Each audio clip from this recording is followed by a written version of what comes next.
Nangako ng paghihiganti ang bagong Supreme Leader ng Iran na si Mojtaba Khamenei sa kanyang unang pahayag matapos maluklok sa kapangyarihan.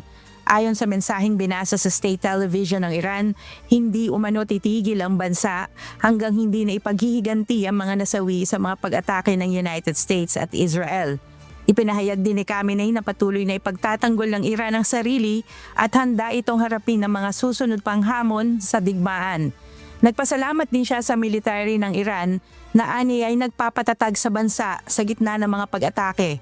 Ayon kay Khamenei, malaking papel ang ginagampanan ng mga sundalo sa pagpigil na mapasailalim o bahati ang Iran habang patuloy na pinupuntirya ng mga pag-atake ang bansa.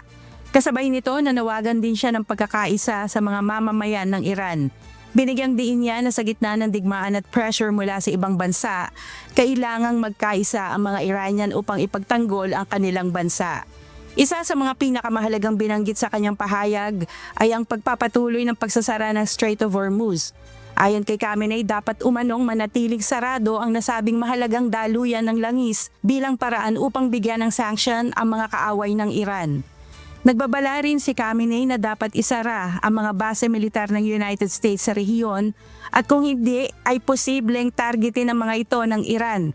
Kasunod ito ng patuloy na pagtindi ng labanan sa Middle East, kung saan nagpapalitan ng pag-atake ang Iran at ang magkakamping puwersa ng United States at Israel. Kath Carriedo, humahataw sa balita ngayon.